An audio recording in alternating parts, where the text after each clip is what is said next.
En la mañana de hoy estábamos hablando acerca de Juan en el capítulo 21, ya casi al terminar el Evangelio de Juan. Y nos contaba la historia que leía Nubia acerca de que ya Jesús había resucitado y ya se había presentado frente a sus discípulos 2 veces. En esta ocasión, Pedro dice, voy a pescar. Recuerden que Pedro era pescador de profesión. Entonces, él decide volver a su profesión. Entonces dice, voy a pescar. Y los amigos que están con él, los otros discípulos, nos dice la palabra que eran otros 6, y con él eran 7, le dicen, vamos, ¿verdad? ¿Cuántos de nosotros tenemos buenos amigos que cuando dicen, voy a hacer esto, voy a arreglar algo en la casa, y le dice el amigo, sí, yo te ayudo, vamos, por lo menos sostengo los clavos para ti, para que no te falle nada, ¿verdad? Entonces estos amigos, que a pesar de tener una amistad de mucho más antes de conocer a Jesús, pero con la relación de Jesús, la amistad se había hecho mucho más profunda. Eran más hermanos ahora, era más una familia. Entonces le dicen, ok Pedro, si tú vas a ir a pescar, pues vamos contigo. Y se van con Pedro a pescar.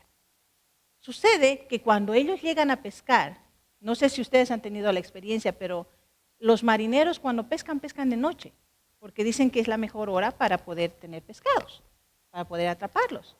Se van a pescar y pasa toda la noche y ellos están ahí en medio y no pueden agarrar ni un solo pez. Hasta cierto punto yo creo que ellos estaban un poco frustrados, ¿verdad? Porque son horas y horas y ellos están haciendo su parte del trabajo y no está teniendo resultados.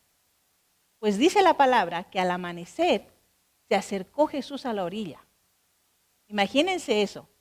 Esta era la 3ª vez que Jesús se estaba presentando frente a ellos, después de que había resucitado. Se acerca Jesús a la orilla y los ve. Y les hace la pregunta. Les dice, en el versículo 5 les pregunta, ¿tenéis algo de comer? Y ellos obviamente que no habían pescado absolutamente, ni siquiera tenían un sándwichito de peanut butter con jelly, ¿verdad? Solamente estaban confiando en el pescado que iban a agarrar. Entonces le dicen, no, ¿verdad? Y entonces Jesús les recomienda y les dice, bueno, agarren su red y láncela al otro lado de la barca. Los pescadores, por lo general, tienen una manera de pescar sus peces hacia un lado específico. Pero Jesús les está diciendo, háganlo a mi manera. Láncenlo al otro lado. Y ellos obedecen. Hasta ese momento ellos no se dan cuenta que es su maestro. Hasta ese momento simplemente piensan que es alguien que los ha visto sufrir toda la noche y que no han agarrado nada. Y en esta oportunidad, bueno, agarran el consejo y dicen, ok, lo vamos a hacer. Y lanzan la red hacia el otro lado. Y cuando lanzan la red, aquella red estaba tan llena, pero tan llena, que apenas si la podían sacar del agua. Pero ojo, la red no se rompió. Nos dice tanto del amor de Dios en esto, que cuando Él provee en abundancia. Y cuando Él te da, Él no va a permitir que tu red se rompa. Al contrario, Él va a permitir que tú agarres todo aquello y que tengas ese regocijo de tu trabajo, de tu esfuerzo en tus manos. ¿Qué pasa después de eso? Al suceder esta acción, Juan, el discípulo amado, se da cuenta y dice, ese es Jesús, ese es nuestro maestro. Y se emociona él. Y Pedro, al escuchar sus palabras, agarra y se lanza al agua. Porque él estaba con el pecho descubierto. Entonces se lanza al agua, ¿no? La reacción de Pedro. Ya conocemos que Pedro era de arranques, era de hacer las cosas, de cortarle la oreja al esclavo, de hacer las cosas al arranque, ¿no? Pero bueno, Pedro era así. Muchos de nosotros a veces somos Pedro. A veces cuando se nos presenta la dificultad o cuando nos atraviesa alguna pesadilla, alguna cosa que nos sacude, lo que hacemos es lanzarnos al agua y a lo que venga, ¿no? Pero bueno, Jesús se acerca a ellos y a mí me gustan las palabras que utiliza Jesús. En la versión que leyó Nubia está diferente, pero en la mía, en la de Reina Valera, dice, y les dijo, hijitos. Les dice con tanta ternura esa palabra, hijitos. Porque acuérdense de que Jesús era su compañero, era su maestro, pero también era como un reflejo del Padre. Porque la palabra nos dice que Jesús es el reflejo del Padre, de nuestro Creador, ¿verdad? Entonces le dice con esa dulzura, hijitos. ¿Ya? Y los trae entonces, y no solamente que les ha dado el alimento, sino que también ha preparado las brasas. Dice en la palabra que las brasas estaban calientitas. Imagínense en esas noches tan frías, al amanecer que está todo helado. Y Jesús le tiene listas las brasas. Y les dice, vengan. Y al invitarlos, les invita a estar calientes, a estar protegidos, como a cada uno de nosotros nos dice también en nuestras vidas. Cuando la dificultad está ahí, cuando la enfermedad enfría nuestros corazones, cuando tenemos tantos problemas en el trabajo, Él dice, ven, las brasas están calientes, ven, que aquí vas a estar con calor, vas a estar protegido, ¿verdad? Y entonces Él agarra el pez y lo pone y los cocina, encima les da de comer. Acuérdense, Él se había acercado preguntándoles si ellos tenían algo para compartirle, pero ahora Él les está dando de comer. Entonces los discípulos han debido estar tan emocionados de aquel tercer encuentro con el Señor y que además están una vez más partiendo el pan, una vez más comiendo del pescado, una vez más juntos, ¿verdad? Una vez más con el Maestro, con el Señor. Y entonces es cuando Jesús les dice a ellos, le habla a Pedro particularmente. Mucho más allá en el versículo 15. Le pregunta a Pedro, yo sé que muchos de ustedes se conocen la historia, ¿qué pasó? Que Pedro negó al Señor 3 veces, ¿verdad? Pues más adelante en la historia le pregunta a Pedro y le dice, Pedro, ¿me amas? Y Pedro le contesta, sí, Señor, te amo. Y él le dice, apacienta mis ovejas. Y le da el legado, y le pasa ese legado. Pero una vez más le vuelve a preguntar, le dice, Pedro, ¿me amas? Y Pedro dice, sí, Señor, te amo. Le dice, apacienta mis ovejas.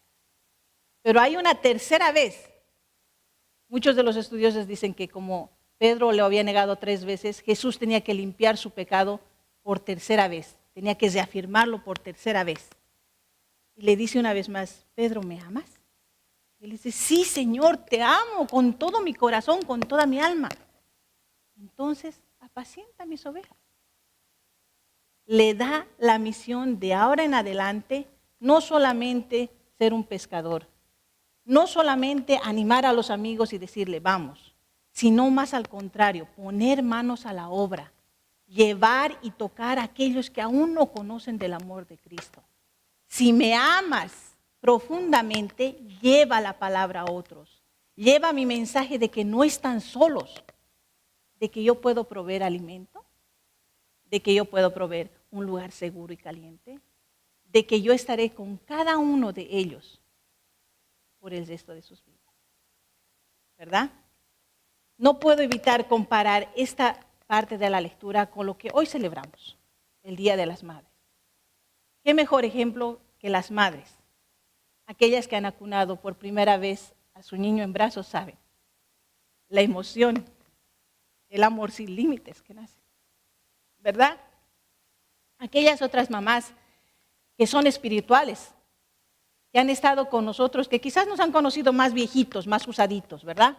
Pero que han estado con nosotros y nos han guiado, que nos han escuchado, que nos han dado con sabiduría la palabra exacta en el momento justo, que han podido escuchar nuestras penas, que han podido decirnos, no, esto va a pasar, Jesús te ama y tú vas a salir adelante. Como decía la canción que cantaban con Nancy, somos más que vencedores.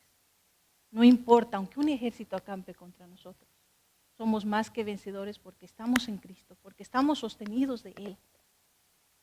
En este día tan maravilloso que recordamos a las madres, y que recordamos a las tías, que recordamos a las hermanas que han hecho a veces de mamá, porque las hermanas mayores a veces hacen de mamá, ¿verdad? Cuando recordamos a las que están aquí con nosotros y tenemos el gusto de abrazarlas, pero también a las que no están con nosotros, que están lejos en nuestros países. Es una parte difícil porque nosotros somos inmigrantes y siempre tenemos el corazón partido, ¿verdad? La mitad está allá, la mitad está aquí. Pero las recordamos con amor.